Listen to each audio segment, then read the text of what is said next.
Hey guys, we are going to start a book called The Hero Two Doors Down today. It is written by Jackie Robinson's daughter, Sharon Robinson, and it's based on a true story of friendship between a boy and a baseball legend. December 5th, 1959 turned out to be the worst day of my life. I was 20, a sophomore at Brooklyn College. My dream was to one day become a doctor. So I concentrated on being a good student, but I was also a rebel, and my dad was a prime target. Those boyhood years when my dad and I shared a passion for baseball and the Brooklyn Dodgers were gone. Lately, there was more tension between us than love. That afternoon, the fight was knocked out of me. I came home after a swim meet, tired and hungry.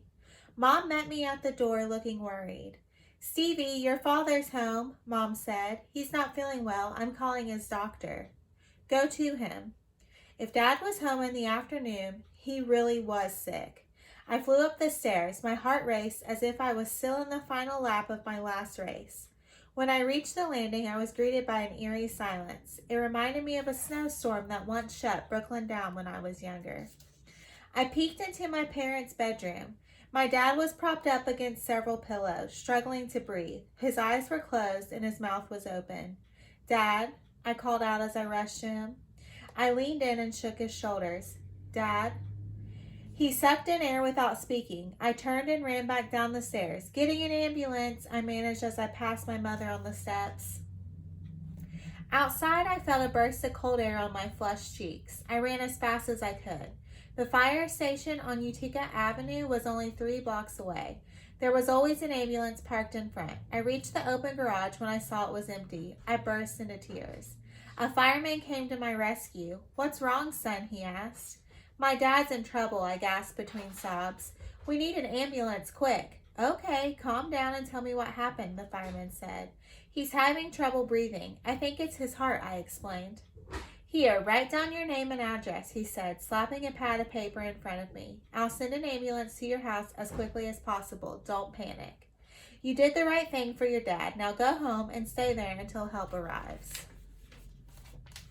The restaurants I passed on my way home told a story. A kosher deli, a bagel shop, a Chinese takeout, and a Caribbean restaurant stood side by side. On the opposite side of the street, there was pizza and soul food.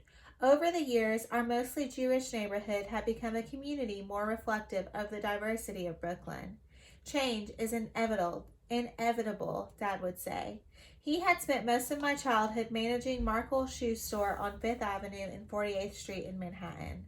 Now he made custom shoes for everyone. "When all people, regardless of race or religion, are welcomed in all parts of New York City from Brooklyn to Manhattan, then we'll defeat discrimination," he'd say at his new shop on 7th Avenue and 28th Street. I raced back towards our house, but I was too late. We buried Dad a couple of days later. We sat Shavah, the Jewish tradition of mourning.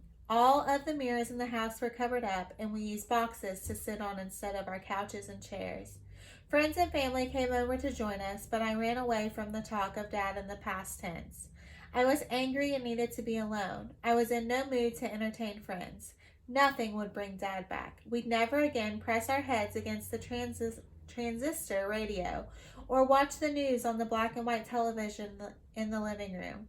We'd never work on a car engine or build and fly model airplanes, so what was the point? I was lying across my bed thinking of Dad when my mom walked in with a cardboard box. "I found this in your father's closet," she said, dropping the box by my bed. "What is it?" I asked, as I lifted up on my right elbow. "Not sure," Mom replied. "It has your name on it." I slipped off the bed and settled onto the floor beside the box. I lifted the lid and pulled out an envelope addressed to me. It was in my dad's handwriting. "Oh," Mom said, seeing the note. "Do you want to be alone?" I shrugged. "I guess." Mom stood up and slid her fingers through my hair before she left. The letter was dated December 28th, 1957, 2 years ago, sometime after we learned that the Brooklyn Dodgers were moving to Los Angeles. It was a particularly rough time for me and Dad. Steve. Sorry for the harsh words last night. I woke up this morning wishing we could end each battle with a hug, but we're both stubborn and saying I love you no longer comes easy. Instead, I preach and punish when I should be telling you how proud you make me. I complain because your bedroom is a mess. Truth is, my own father died when I was young and unprepared. So just in case history strikes twice, I'm trying to prepare you to be a man while you're still young enough to learn. When I saw you put aside your boyhood treasures, I collected them in this box, knowing that someday you'd find the joy in their reflected memories. Steve, the past often serves as a guide for the future. This box contains some of those clues. I pray you always know how deeply you were loved, Dad. The note slipped out of my hands and dropped to the floor. I thought of my dad and I sobbed. I remembered him telling me that life wouldn't always give me the answers I wanted. The storm will pass, he said. Stick close to family, faith, and friendship. They'll help get you through the worst of times, son. I pushed up on my knees and began to rifle through the box. As I reached inside, the first thing my fingers hit was a ticket stub from the Brooklyn Dodgers 1948 home opener. I stared at the faded paper ticket and thought of how excited I'd been that day. I remembered everything. It made me smile for the first time since Dad died. Chapter 1. The year was 1948. At 8 years old, I lived for baseball. The Brooklyn Dodgers was our team. In 6 weeks, the Dodgers would be back at Ebbets Field. Maybe this is the year, I thought. I left from the third stair to the landing of our foyer. That Dad will surprise me with opening day tickets. Good morning, son, Dad greeted me when I walked into the kitchen and slid into my chair. Mom leaned over and planted a kiss on my forehead. Good morning. I've got news, Dad said, beaming from behind the Brooklyn Eagle newspaper. What's that, I asked. Major League Baseball players have reported to spring training, he reported. Yippee, I shouted. Where are the Dodgers? They're in the Dominican Republic, and Leo Durocher is back as their manager. Is that good news? Didn't he get fired? I remembered something about the Dodgers getting rid of Durocher the year before. Though I wasn't sure, I tried to memorize the name of every player and coach on the team, but it wasn't always easy to keep them straight. Dad chuckled. Durocher's a good manager whose personal life gets in the way of his success. He was suspended for that last season, but he served his time and now he gets to come back. Let's hope he learned his lesson, he said. Even without Leo Durocher as their manager, the Dodgers made it all the way to the World Series last season.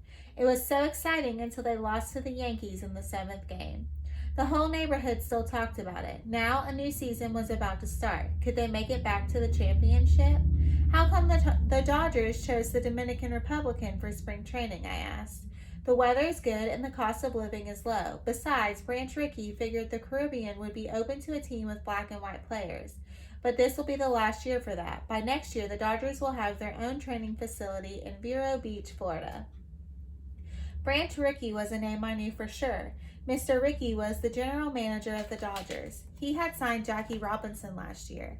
It was the first time an African-American player had joined a Major League Baseball team. Jackie was a big part of why the Dodgers had won the National League pennant last season.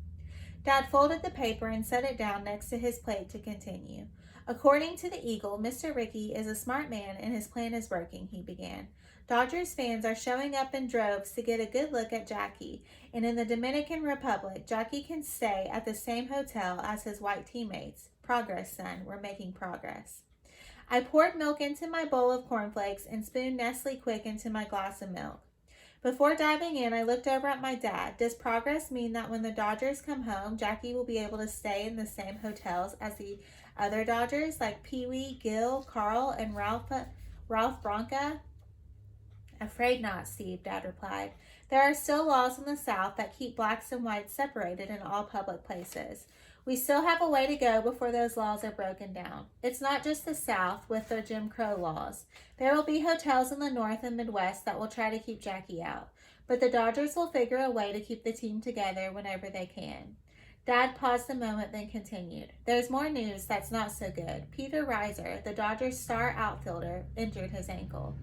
After years of serious injuries, they're saying his career is over. Mr. Rickey offered Pete this year off with pay so he could recover, but he refused. Pete should listen to Mr. Rickey, I said. Right, Dad? Maybe, son. Pete's career is on the fence. We'll have to see. Jackie Robinson has some issues, too. I almost knocked over my chocolate milk. Jackie? That's right. Even though he won the Rookie of the Year award last season, he showed up at spring training 25 pounds overweight this year. So he's on a diet? He'll lose weight fast. DeRocher is so mad that he called Jackie an old lady. He'll make him run hard and sweat away pounds so fast. Jackie won't need a diet, Dad chuckled. Poor Jackie, I thought. Daniel, one of my friends, was overweight.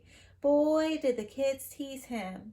I'll never forget the day he ran crying out of school before the last bell. The next day, the principal punished the kids who teased Daniel, but I knew it had hurt his feelings. But what will happen if Jackie doesn't lose the weight? Dad made a mighty grim face. He'll be fired, he replied.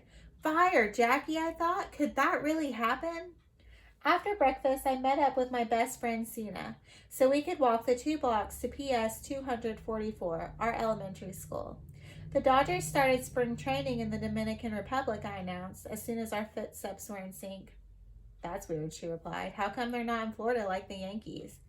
Because their training facility in Florida isn't finished yet, I explained. Sina was the only kid I knew from Brooklyn who preferred the New York Yankees over the Dodgers. I'm a little worried about Jackie and Pete Reiser, I added. How come? Sina asked. Jackie's overweight and Pete's injured, I replied. They sure better get in shape fast if they have any hopes of beating the Yankees. You know what happened in the World Series last year, Sina declared. I shot Sina a look. This year isn't last year. You just wait and see. Hey, let's do something fun after school, she said. Stickball, I offered. Too cold, Sina replied. Can you come over to my house and play Scrabble? Mom will make us egg creams, please. With Fox You Bet syrup? Sina nodded. My favorite. I'll check with my mother, I said, my mouth already tasting the mix of chocolate syrup cream and soda water. You aren't in trouble again, are you? Sina asked. Not exactly, but Miss Malakin sent home another note. Let me guess. Missing homework. You got it, I replied. Luckily, that's all she wrote on the note. Is there more? I got in some trouble last week. What happened? Not much, I said with a chuckle. I sat in the last row in music class. The violin section was on break and I was bored. I could tell Josh was too. So I decided to spice things up. I pulled the cord from the window shade behind Josh and tied it to his pants. When the bell rang, Josh hopped up without realizing he was attached to the cord. His pants ripped open and the whole class saw his underwear. It was hilarious until the window shade began to tear right up the middle. Steven, Sina shouted. Josh turned all red and started screaming at me, I went on. Kids circled all around us, laughing while Josh struggled to untie the cord. Does this story have a funny ending or a bad one? Sina asked. It's not over, I replied.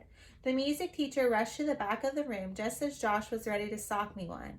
He stepped between us and sent Josh to the principal's office so he could call his mother and get a new pair of pants.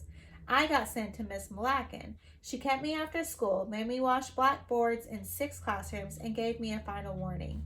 She was even threatening to go to my house and talk to my parents.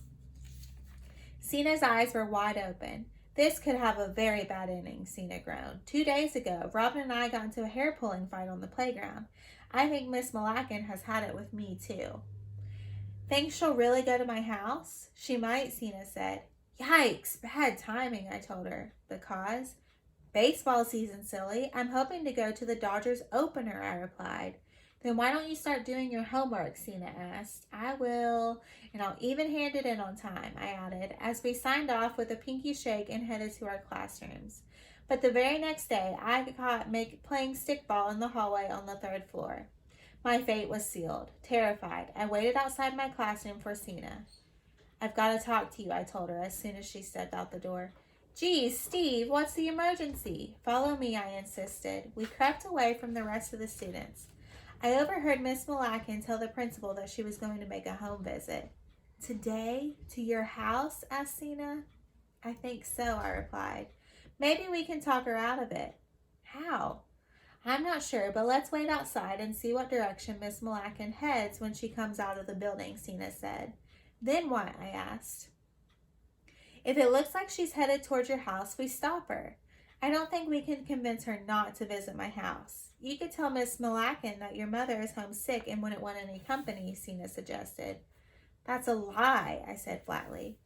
We'll think of something. Just follow my lead, Sina said, yanking my shirt by the collar and pulling me with her. Scared, we huddled in the shadows of the school building. When our teacher reached the sidewalk, we sprang into action. Miss Malakin, I shouted. Hey, Miss Malakin, Sina called out. My teacher stopped a few feet away from us. She was a petite woman, not much taller than Sina and me, but I was intimidated as we approached her. I looked over at Sina for strength. I was surprised to see Sina's hand reaching towards Miss Malakin, but I followed her lead. Together we pushed Miss Malakin, then watched in shock as she toppled over the hedge. The air filled with her screams. I reached over the hedge to help her up, but was pushed aside by a dozen mothers and grandmothers who had come to her aid. Women scrambled to help her. I lost track of Sina while being dragged home by a pack of irate women and my red-faced teacher. My punishment was swift and harsh, with a 10-day suspension from school and a long list of restrictions at home. I'd ruined my chances of going to the Dodgers opening day. So tomorrow we will read, we'll start with chapter 2 and see how far we get. All right, guys. I love and miss you. I hope you're enjoying the first day of our story. Bye.